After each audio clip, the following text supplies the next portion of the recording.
الذين اتبعوا ورأوا العذاب وتقطعت بهم الأسباب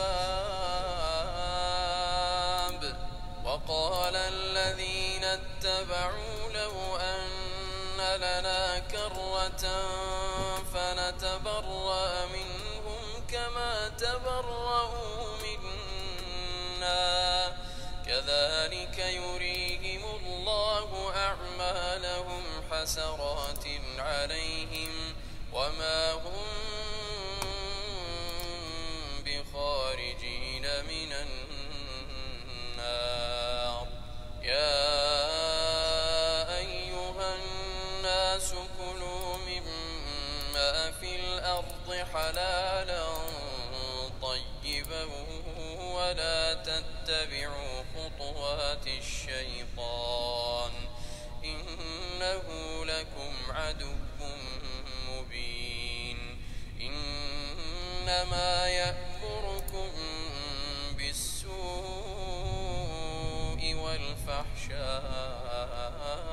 والفحشاء وأن تقولوا على الله ما لا تعلمون وإذا قيل لهم اتبعوا ما أنزل الله قالوا بل نتبع ما ألفينا عليه آباءنا أولو كان آباؤهم لا يعقلون شيئا ولا يهتدون ومثل الذين كفروا كمثل الذي ينعق بما لا يسمع إلا دعاء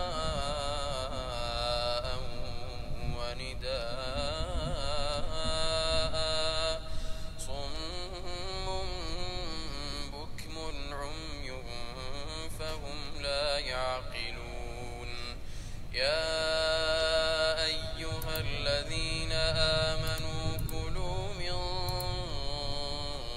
طيبات ما رزقناكم واشكروا لله إن كنتم إياه تعبدون إنما حرم عليكم الميتة والدم ولحم الخنزير وما أهل به لغير الله فمن اضطر غير باغ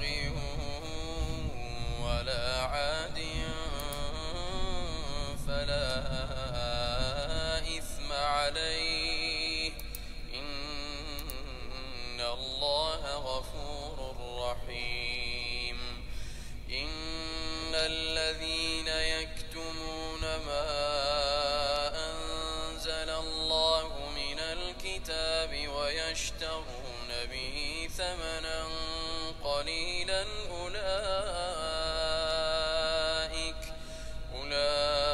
أولئك ما يأكلون في بطونهم إلا النار ولا يكلمهم الله يوم القيامة ولا يزكيهم ولهم عذاب أليم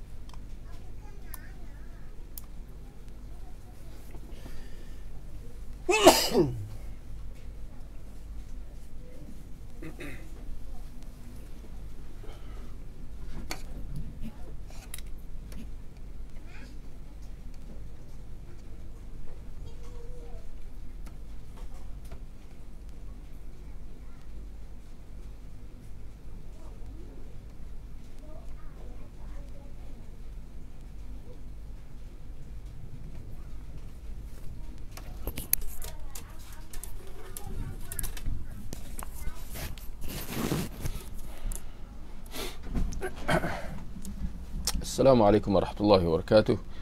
إن الحمد لله نحمده ونستعينه ونستغفره ونعوذ بالله من شرور أنفسنا ومن سيئات أعمالنا من يهده الله فلا مضل له ومن يضلل فلا هادي له وأشهد أن لا إله إلا الله وحده لا شريك له وأشهد أن محمدا عبده ورسوله أما بعد. Ikhwah, tuan-tuan dan puan-puan, sidang penonton dan pendengar yang dirahmati Allah, bertemu kita dalam segmen khas bersempena dengan bulan Ramadan Al-Mubarak ini, segmen tadabbur ayat-ayat suci Al-Quran. Dan untuk petang ini, tuan-tuan dan puan-puan, kita akan membaca surah Al-Kahfi ayat 103 hingga 106 untuk kita sama-sama mendengar dan menghayati tadabbur ayat-ayat suci ini. Moga-moga kita dapat mengambil sedikit sebanyak manfaat daripada ayat-ayat suci Al-Quran yang dibaca. Ikhwah, tuan-tuan dan puan-puan, boleh kita sama-sama lihat surah Al-Kahfi ayat 103 hingga 106. A'udzu billahi as-sami'il 'alim minasy syaithanir rajim min hamzihi wa nafthihi wa nafthihi. قل هل ننبئكم بالأخسرين أعمالا الذين ضل سعيهم في الحياة الدنيا وهم يحسبون أنهم يحسنون صنعا أولئك الذين كفروا بآيات ربهم ولقائه فحبطت أعمالهم فلا نقيم لهم يوم القيامة وزنا ذلك جزاؤهم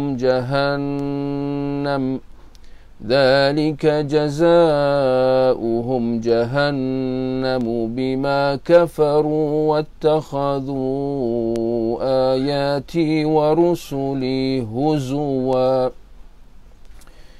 Katakanlah, yakni wahai Muhammad, mahukah kami khabarkan kepada kamu akan orang-orang yang paling rugi amal-amal perbuatannya, iaitu orang-orang yang telah mensia-siakan amal usahanya dalam kehidupan dunia ini, sedangkan mereka menyangka bahawa mereka berbuat baik dalam apa yang mereka lakukan.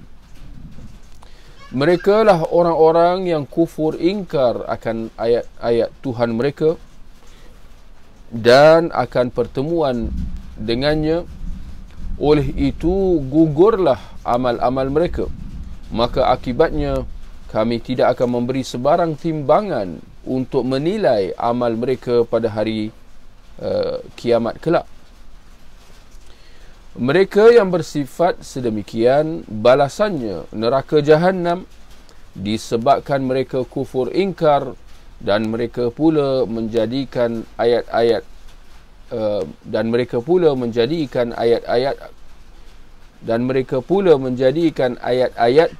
dan rasul-rasulku sebagai bahan ejekan. Surah Al-Kahfi ayat 103 hingga 106. Tuan-tuan dan puan-puan, demikian beberapa ayat firman Allah berkenaan sejenis golongan manusia yang Allah sebutkan bahawa mereka lah golongan yang paling rugi dalam amal-amal yang mereka telah kerjakan. Ketika mana mereka sesat, mereka tidak bergerak di atas jalan yang lurus, lalu kesudahannya segala apa usaha mereka di dunia ini sia-sia belaka, tidak memberi apa-apa faedah serta manfaat kepada mereka. Tetapi dalam masa yang sama, mereka menyangka bahawa segala apa yang mereka lakukan di dunia adalah baik. Mereka menyangka apa yang mereka lakukan di dunia ini adalah baik, dengan erti kata bermanfaat dan seumpamanya. Sedangkan realiti hakikatnya di sisi Allah, ia adalah sia-sia. Jadi kita nak cuba mendalami ayat-ayat yang telah kita bacakan tadi, dan kita lihat apa penjelasan ulama tafsir dalam perkara ini. Dalam hal ini, tuan-tuan dan puan-puan, Imam Ibn Kathir rahimahullah dalam kitab beliau, dalam kitab tafsir beliau yang masyhur, tafsir Ibn Kathir,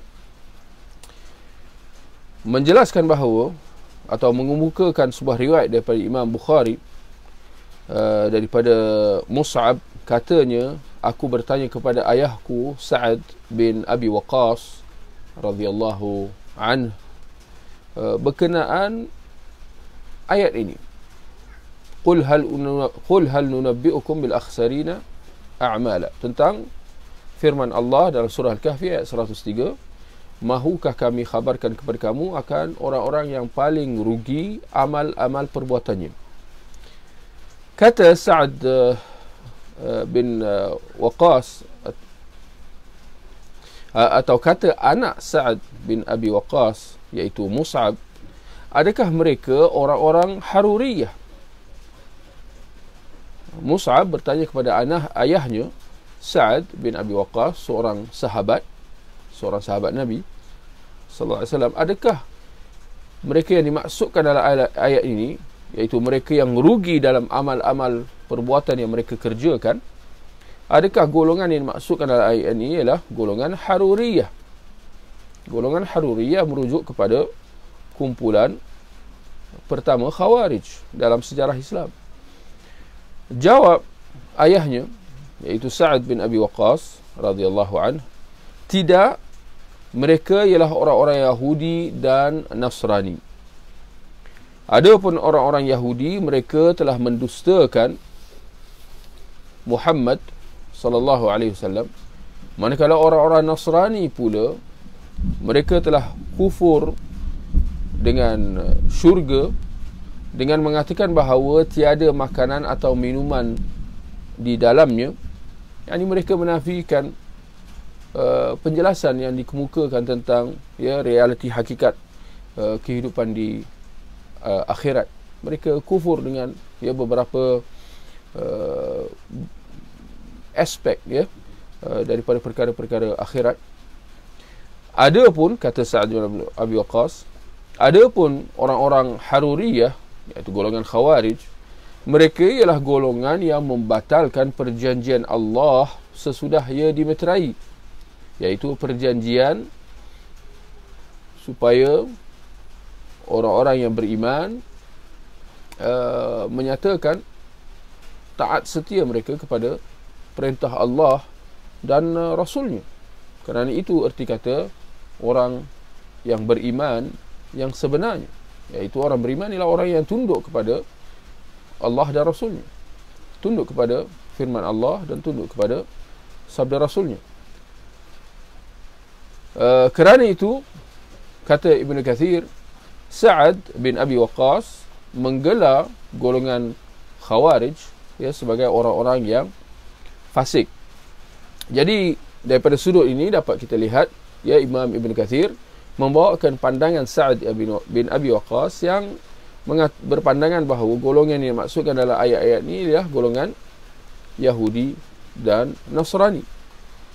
Walau bagaimanapun, dalam masa yang sama, tuan-tuan dan puan-puan, adanya pandangan yang mengatakan bahawa golongan yang dimaksudkan dalam ayat ini ialah golongan Khawarij. Menurut Ali bin Abi Talib radhiyallahu anhu, dan juga di antara ulama tafsir Ad-Dhahhak dan yang lain, yang mengatakan bahawa golongan yang dimaksudkan dalam ayat-ayat ini, mereka ialah orang-orang Haruriyah. Ya, demikian yang dinukilkan oleh Imam Ibn Kathir dalam kitab tafsirnya, Tafsir Ibn Kathir. Jadi ada beberapa pandangan lah.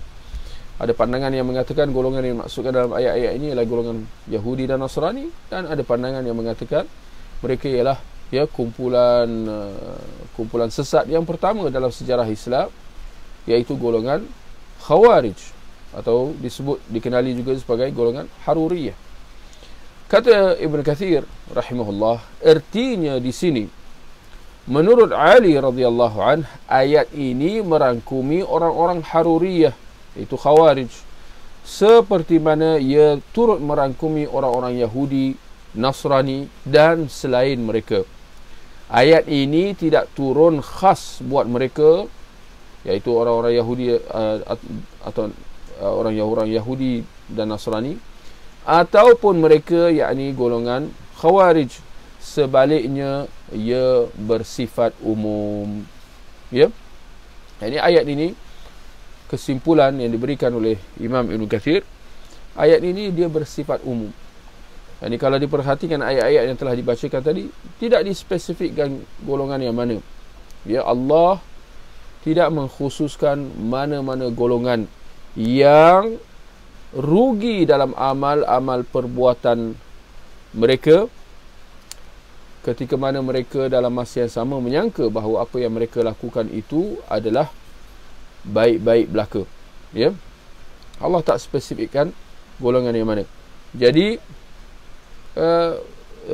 ayat ini boleh digunakan untuk mana-mana golongan yang jatuh dalam kategori ini, yang amal-amal mereka di dunia adalah sia-sia belaka, ketika mana mereka menyangka bahawa apa yang mereka lakukan itu adalah betul. Ya, mereka menyangka bahawa mereka betul, tetapi realiti hakikat, ya, kedudukan mereka di sisi Allah, ya, amal-amal yang mereka lakukan itu sia-sia belaka, tidak diterima oleh Allah Subhanahu wa ta'ala. Ya. Jadi kata Imam Ibn Kathir rahimahullah, apa yang pasti ayat ini Makkiyah. Yani ayat ini turun sebelum hijrah Nabi SAW ke Madinah. Ayat ini Makkiyah, sebelum Allah berbicara tentang orang-orang Yahudi dan Nasrani. Kerana golongan Yahudi dan Nasrani, ayat-ayat yang menyentuh tentang mereka ni turun ya setelah Nabi berhijrah ke Madinah. Kerana di Madinah lah, ya, tempat letaknya atau tempat wujudnya orang-orang Yahudi dan Nasrani. Adapun ketika Nabi berada di Mekah, ya, Nabi dikelilingi oleh golongan musyrikin, ya, musyrikin penyembah berhala. Ya. Adapun golongan Yahudi Nasrani, ya, mereka Nabi SAW bertemu dengan mereka setelah Nabi berhijrah ke Madinah. Ya. Sebelum Allah berbicara tentang orang-orang Yahudi dan Nasrani, dan ia turun sebelum wujudnya golongan Khawarij. Ya, maklum bahawa golongan Khawarij datang kemudian, datang atau timbul pada akhir, ya, zaman Uthman, dan pada awal, ya, zaman Ali, ya, Khalifah Uthman dan Ali radhiyallahu anhuma. Ya. Justru, tuan-tuan dan puan-puan, kata Ibn Kathir, maka ayat ini bersifat umum, merangkumi semua mereka yang menyembah Allah dengan tidak mengikut cara yang diredai oleh Allah, sedangkan mereka dalam masa yang sama menyangka bahawa apa yang mereka lakukan itu adalah betul, dan bahawasanya amalan mereka itu diterima, padahal ya, amalan mereka itu salah dan amalan mereka itu tertolak di sisi Allah Subhanahu wa ta'ala. Memang kalau kita perhatikan, rugi serugi-ruginya orang yang banyak berusaha, banyak berbakti, banyak berjasa, banyak membuat kerja-kerja kebajikan, bersedekah, apa jugalah bentuk-bentuk kebaikan, ya, mengajak orang kepada Tuhan, mengajak Allah, mengajak orang kepada solat, atau apa sahaja kerja-kerja kebajikan, ya. Tetapi ternyata kerja-kerja yang mereka lakukan itu, penat lelah mereka, ternyata tidak diterima oleh Allah Subhanahu Wa Taala. Kerana sebab-sebab yang tertentu, kerja mereka itu tidak diterima oleh Allah Subhanahu Wa Taala. Jadi kesudahan dia, apa yang mereka lakukan itu jelas sia-sia. Ya. Jadi ini pentingnya kita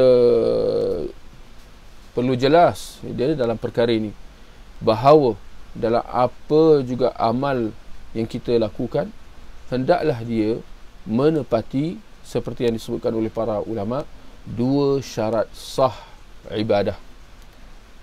Dan ibadah yang kita lakukan ini bukan boleh dilakukan sebarangan. Tak boleh dilakukan sebarangan atas alasan nampak bagus, nampak baik, ya. Asalkan niat ikhlas. Asalkan niat ikhlas, buat saja apa yang kita rasa baik. Ini tidak benar. Sebaliknya seperti yang disebutkan oleh para ulama, bahawasanya terdapat 2 syarat sah ibadah. Yang pertama apa? Ikhlas.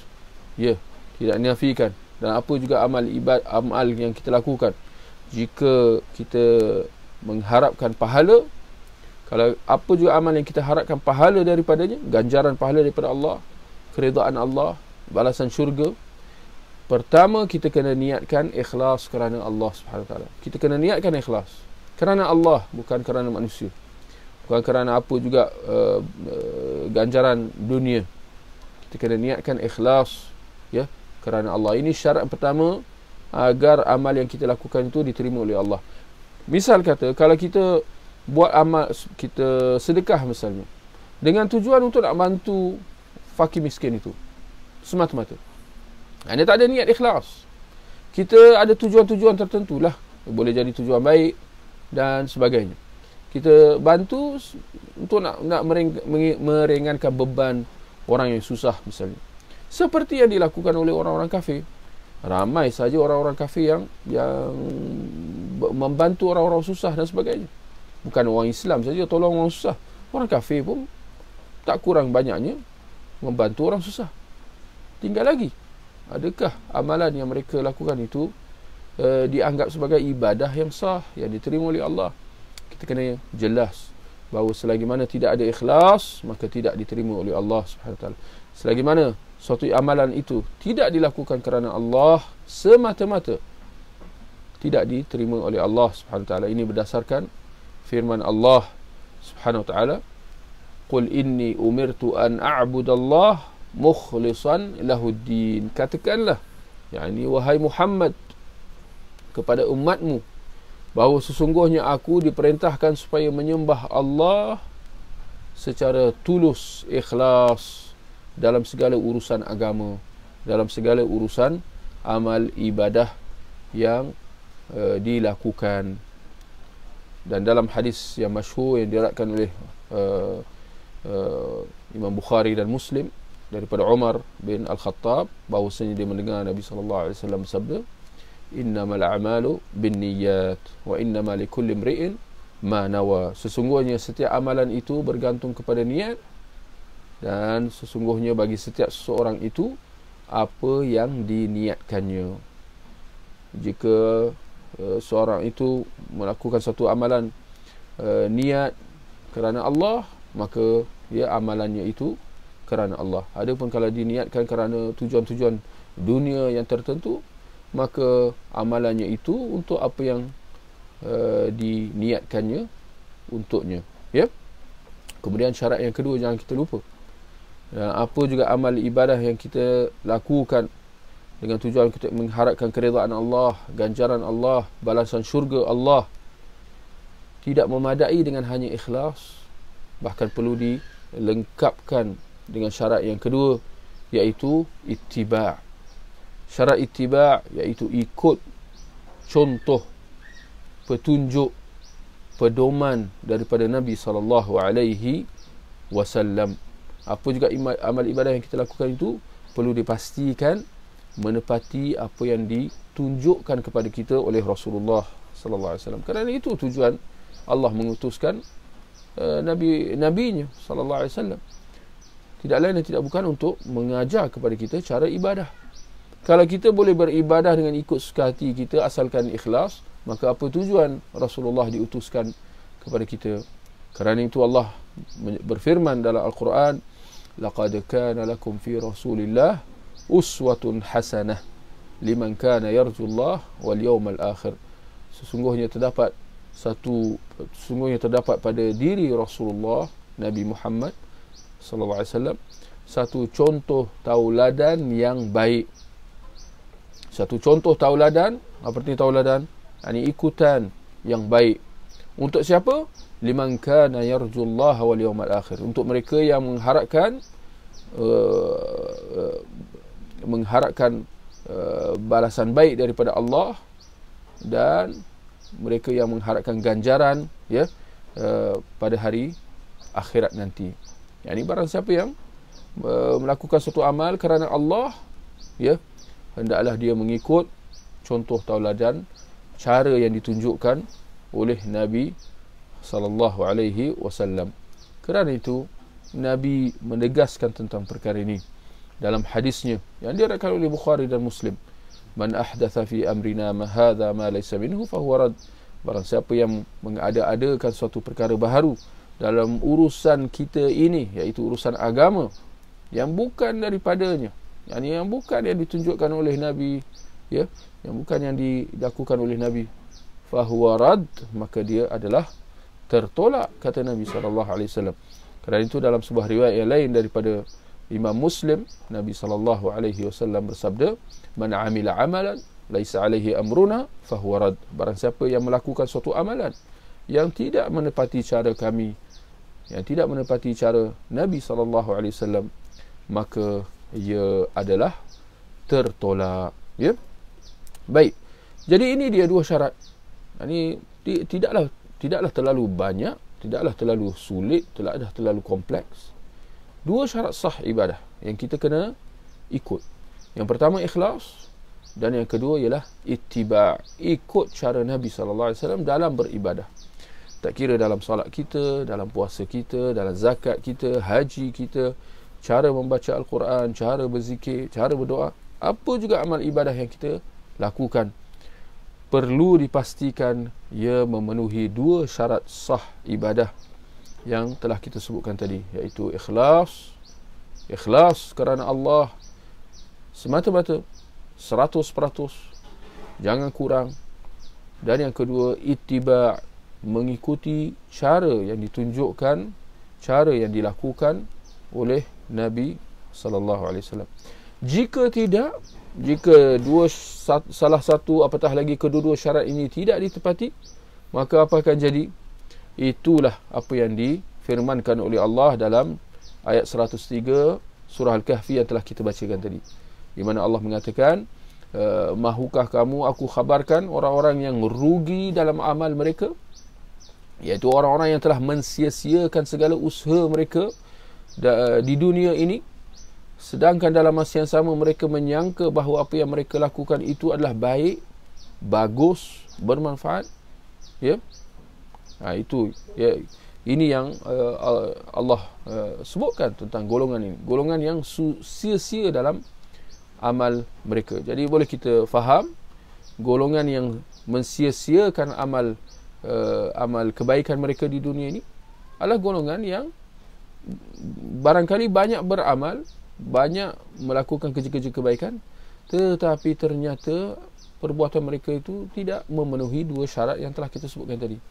Sama ada tidak ikhlas kerana Allah, atau tidak mengikuti contoh atau tidak mengikuti sunnah Nabi sallallahu alaihi wasallam. Baik, tuan-tuan dan puan-puan, kita lihat dalam ayat 103 tadi, surah Al-Kahfi yang kita baca tadi, Allah kata, qul hal nunabbi'ukum, katakanlah, mahukah kami khabarkan kepada kamu, yakni wahai Muhammad secara khasnya dan umat Nabi Muhammad sallallahu alaihi wasallam secara amnya. Hal nunabbi'ukum bil akhsarina a'mala, tentang orang-orang yang paling rugi amal-amal perbuatannya. Kemudian Allah menjelaskan tentang mereka, alladzina dhalla sa'yuhum fil hayatid dunya, orang-orang yang telah mensia-siakan amal usaha mereka dalam kehidupan dunia ini. Yakni mereka telah melakukan satu amalan yang batil, yang tidak disyariatkan, tidak diredai, dan yang tidak diterima oleh Allah Subhanahu wa taala. Wa hum yahsabuna annahum yuhsinuna sun'a, sedangkan mereka dalam masa yang sama menyangka bahawa apa yang mereka lakukan itu baik. Yakni mereka mempercayai bahawa apa yang mereka lakukan itu adalah sesuatu yang bermanfaat dan bahawasanya ia diterima dan diredai oleh Allah Subhanahu wa taala, sedangkan realitinya tidak. Maka Allah kata, ulaika alladhina kafaru biayati rabbihim wa liqa'ih, mereka lah orang-orang yang kufur, ingkar akan ayat-ayat Tuhan mereka dan akan hari pertemuan dengan Allah. Yakni mereka mengingkari petunjuk-petunjuk Allah di dunia dan bukti-bukti yang Allah telah kemukakan tentang keesaannya serta kebenaran para rasulnya, dan mereka turut mendustakan hari akhirat. Yakni pendek kata, golongan yang tidak menerima apa yang tidak menerima risalah yang dibawakan oleh Nabi SAW, sama ada tidak menerimanya secara total, tidak menerima agama Islam itu secara total, atau yang menerima sebahagian tetapi menolak sebahagian. Sedangkan kita sedia maklum bahawa syariat Islam perlu diterima sepenuhnya. Orang yang dikatakan Islam, seperti mana orang yang dikatakan beriman, siapa? Ialah orang yang tunduk kepada syariat Islam sepenuhnya, bukan sebahagiannya. Bukan terima 99% tapi 1% tak terima. Tak jadi. Itu tidak dikatakan orang Islam. Apatah lagi orang beriman. Orang Islam, orang beriman ialah orang yang menerima risalah yang dibawa oleh Nabi SAW secara penuh.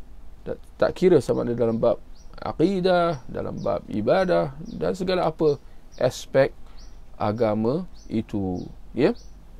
Maka Allah kata, fala nuqimu lahum yawmal qiyamati wazna. Ya, dalam ayat 105. Maka akibatnya kami tidak akan memberi sebarang timbangan untuk menilai amal mereka pada hari kiamat kelak.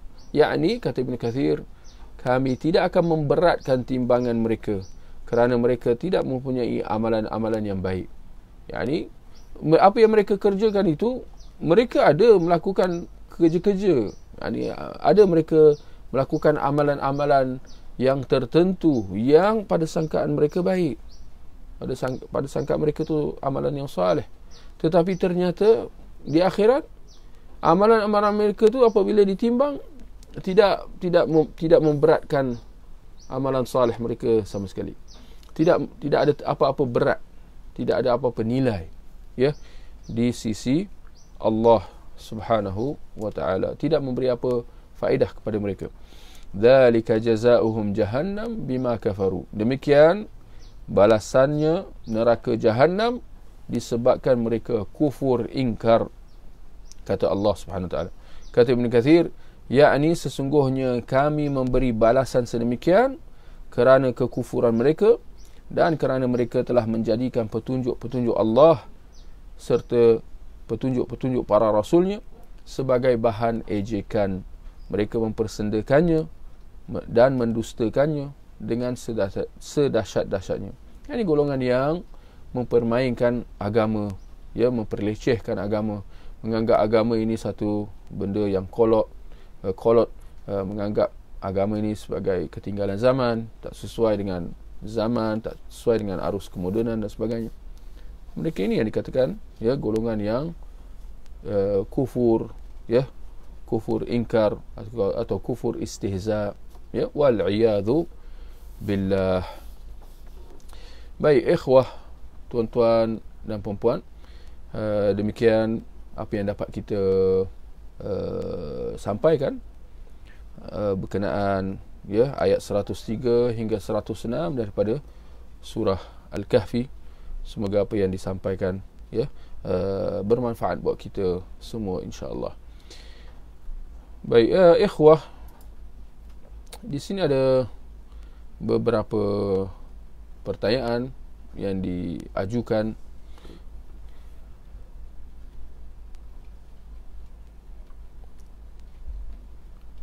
Baik, di sini ada pertanyaan daripada saudari Ruqiyah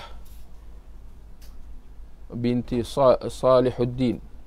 Dia kata, Assalamualaikum. Waalaikumsalam. Nak tanya, apa hukum isteri meminta cerai tebus talak kerana akhlak suami terlalu buruk dengan isteri, malah kalau suami terlalu menggunakan kekasaran. Ya, di sini ada pertanyaan berkenaan seorang isteri meminta supaya diceraikan kerana buruknya akhlak sang suami, atau kerana si suami menggunakan kekerasan. Wallahu a'lam apa yang dimaksudkan dengan kekerasan di sini, sama ada kerana ada kebarangkalian kekerasan dari segi perkataan atau kekerasan fizikal. Ya. Apa yang dapat kita katakan secara dasarnya, seorang isteri tidak dibenarkan untuk dia menuntut cerai tanpa sebab. Ya, tanpa sebab yang syar'i, tanpa sebab yang munasabah. Ya, kerana alasan-alasan yang remeh atau alasan-alasan yang tak dapat nak diterima. Ya, ini berdasarkan hadis Nabi sallallahu alaihi wasallam, ayyama imra'atin talabat at-talaq min ghairi ma ba'sin lam tarah raihat al-jannah. Mana-mana wanita, mana-mana perempuan yang meminta diceraikan tanpa sebab yang munasabah, dia tidak akan mencium bau syurga. Yani satu ancaman atas para isteri yang menuntut cerai daripada suami tanpa sebab yang munasabah. Ya. Ada pun secara prinsipnya atas para suami, syariat memerintahkan supaya kaum suami melayan isteri mereka dengan baik, seperti mana firman Allah, wa'ashiruhunna bil ma'ruf, dan gaulilah mereka, yakni para isteri, dengan cara yang baik. Dan dalam hadis Nabi SAW bersabda, istausu bin nisa'i khaira. Nabi berpesan supaya melayan, bergaul dengan isteri dengan cara yang baik. Ya, baginda berpesan supaya para suami melayan isteri mereka dengan baik. Kenapa? Kerana para suami bertindak sebagai pemimpin. Mereka memegang tali kekang isteri, yang mana sekalipun mereka diletakkan sebagai pemimpin, ya, tetapi dalam masa yang sama ada tanggungjawab, ya, serta tugas-tugas yang dibebankan atas mereka, yang harus dipikul dengan penuh tanggungjawab, ya, dengan penuh amanah. Baik, bagaimana kalau sekiranya si suami mempunyai akhlak yang buruk, ya, apatah lagi menggunakan kekerasan seperti mana dalam pertanyaan tadi, ya. Pendek kata, cara pergaulan suami itu boleh membawa mudarat kepada isteri, ya. Maka tidak dinafikan dalam hal ini, dibenarkan, dibolehkan untuk isteri menuntut cerai sekiranya kebersamaan dia dengan suaminya membawa mudarat kepada dia, ya. seperti mana dengan cara layanan yang buruk daripada si suami, yang mana ini menyakitkan hati si isteri, cara kasar, membentak, mencela, mencaci maki, menggunakan tekanan psikologi dan sebagainya, yang mana menimbulkan rasa tidak senang, sakit hati pada si isteri. Dan ini satu bentuk mudarat, apatah lagi mudarat yang bersifat fizikal, dari segi memukul, barangkali menendang dan sebagainya. Maka di situ tidak dinafikan si isteri mempunyai alasan yang munasabah untuknya menuntut cerai, daripada si isteri. Dan tentunya hal-hal ini perlu dilakukan melalui proses mahkamah. Alhamdulillah di negara kita ada mahkamah syariah, maka mereka lah autoriti yang diwujudkan untuk menguruskan kes-kes yang seperti ini. Jadi bagi saya, kalau saudari Ruqyah, kalau si isteri itu dia serius dalam perkara ini, benda tu memang memberi kesan yang buruk kepadanya, maka nasihatnya ialah supaya dia pergi ke mahkamah, mengadukan keadaannya kepada mahkamah syariah, dan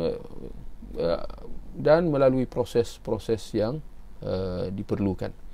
Baik, kemudian ada pertanyaan daripada saudara Abu Farhana. Dia kata, Assalamualaikum. Waalaikumsalam. Setelah kita bangun dari tidur lalu mengambil wuduk dan kita kerjakan solat sunat 2 rakaat di samping berdoa sebelum bersahur, adakah itu sunnah? Ya, apa yang dapat kita katakan di sini, bahawa adanya 2 rakaat tambahan yang dianjurkan oleh Nabi SAW bagi seseorang itu melaksanakannya, sebagaimana dalam sebuah hadis, di mana Nabi SAW menjelaskan, sekiranya seseorang itu mengerjakan solat witir, kemudian dia tidur dan setelah itu dia bangun di akhir malam, maka dia mengerjakan 2 rakaat tambahan sekiranya dia bangun. Jika dia tidak bangun, yang tak sempat bangun di akhir malam, paling tidaknya sebelum waktu sahur itu, maka paling tidaknya dia telah mengerjakan solat witirnya. Maksudnya, sekiranya kita dah mengerjakan solat witir, secara prinsipnya solat witir itu dah lengkap lah, solat malam kita. Tetapi andai kata setelah kita tidur kemudian kita bangun, ternyata bila kita bangun tu kita ada masa lagi, kita bangun di akhir malam, ada masa lagi sebelum waktu sahur untuk kita makan, sebelum tibanya, sebelum berkumandangnya azan subuh. Maka kalau ada masa lagi, ada ruang di situ, seperti mana yang dalam hadis yang kita bacakan tadi, untuk kita lakukan 2 rakaat. Dan 2 rakaat saja, jangan lebih. Yang Nabi sabdakan ialah 2 rakaat. Ini maksud di sini, andai kata kalau kita dah solat 11 rakaat, dan itu pandangan yang kita lihat yang tepat dalam permasalahan ini, bahawa maksimum solat sunat malam ialah 11 rakaat, seperti mana hadis Aisyah. Tetapi andai kata seorang itu dia bangun di akhir malam, ada lagi 2 rakaat tambahan solat sunat yang dia boleh kerjakan, seperti mana hadis yang kita bacakan tadi. Kalau dia nak lakukan, kalau dia nak tambah 2 rakaat tadi tu boleh. Kalau dia tak nak pun tidak ada masalah, kerana dia hanyalah sunat, bukanlah sampai wajib sebagainya. Baik, kemudian ada pertanyaan daripada saudari Maryam. Dia kata, Assalamualaikum Ustaz. Waalaikumsalam. Saya ingin bertanya, adakah pada setiap bulan Ramadan ada Lailatul Qadar? Ada Lailatul Qadar. Baik, soalan yang bagus daripada saudari Maryam. Dia bertanya sama ada Lailatul Qadar itu setiap tahun. Ya, setiap kali Ramadan. Jawapannya ya. Ya.